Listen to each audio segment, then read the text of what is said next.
அக்கா நல்லா இருக்கியாக்கா? அக்கா ஏதாவது பேசுக்கா. அக்கா உனக்கு என்னாச்சுக்கா? அக்கா ஏதாவது பேசுக்கா. அக்கா துர்கா என்னாச்சுக்கா? அக்கா அக்காவுக்கு ஒண்ணு இல்ல, நல்லா ஆயிடுவாங்க.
மரியாதையா உங்க தலைவர் யாருன்னு சொல்லுங்க.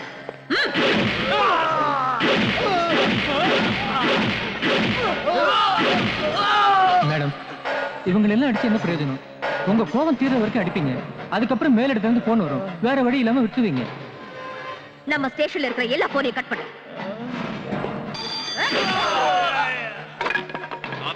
இருக்காங்க சார். அவங்க கிட்ட கொடு. 1 செகண்ட். ஹலோ, நீ அரெஸ்ட் பண்ணி வச்சிருக்கல, அவங்கள ரிலீஸ் பண்ணு. ஒருத்தன் திருடுனா வயித்துக்காகன்னு சொல்லி மன்னிக்கலாம், கொலை செஞ்சா தற்செயல்னு சொல்லலாம். இவங்க ட்ரக்ஸ் வித்து தேச துரோக செயலை பண்ணிட்டு இருக்காங்க. இவங்களை விடணுமா? ஹோம் மினிஸ்டர் சொல்றேன்ல, அவங்கள விட்டுரு. இத பாருமா, குற்றவாளிகளை விட்டுட்டா உனக்கு ரொம்ப நல்லது. உடனே அவங்கள ரிலீஸ் பண்ணிடு. சந்திரகாந்த் ராஜா முறைச்சிக்கிறது உனக்கு நல்லதில்ல. அவர் சொன்ன பேச்சை என்னால மீற முடியாது. சோ அவங்கள விட்டுரு. This is my order. பாத்தீங்களா மேடம், நான் சொன்னேன்ல, இப்ப என்னாச்சு?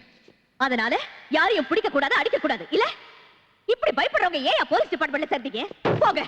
காக்கிய போடுறதுக்கு பதிலா அரசியல்வாதிகளுக்கு பொண்ணுங்களை கூட்டி கொடுங்க, ரவுடிகளுக்கு பின்னால கழுவி விடுங்க. இது கேப் லத்தி தூக்கி எறிங்க. எதுக்கு அந்த கேப்? தூக்கி வீசுங்க, தூக்கி வீசுங்க. தாய் நான்சென்ஸ். இந்த கேடுக்கு பட்டங்கள் வேற, சமுதாய தொண்டர்கள் உங்கள் நண்பர்கள். இப்படி மானத்தை விட்டு காசுக்காக ப்ரமோஷனுக்காக கை நீட்டத்துக்கு பதிலா போலீஸ் ஸ்டேஷனுக்கு போர்டை எடுத்துட்டு பாம்பே மாதிரி, ஹைதராபாத் மாதிரி, கல்கட்டா மாதிரி இங்கேயும் பொண்ணுங்களை கூட்டி கொடுப்போன்னு ரெட் லைட் ஏரியா பெருசா ஒரு போட மாட்டுங்க. போங்க, போய் பொண்ணுங்களை கூட்டி கொடுங்க. போங்க, எல்லாரும் போங்க. எல்லாத்தையும் சுட்டு தள்ளுங்க, எல்லாத்தையும் எரிச்சிடுங்க. மரியாதையை எரிச்சிடுங்க. எரிச்சிடுங்க.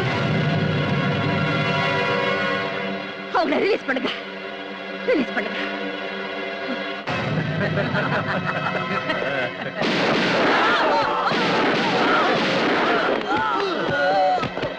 மேடம், சட்டத்துக்கு துரோகம் பண்றவன் எப்பேற்பட்ட புடுங்கியா இருந்தாலும் என்கிட்ட இருந்து தப்பிக்க முடியாது. இதுதான் துர்காவோட தீர்ப்பு.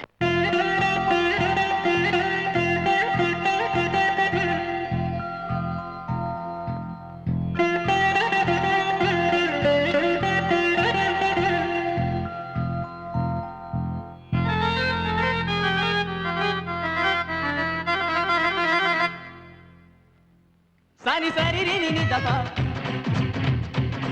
Bama pada gani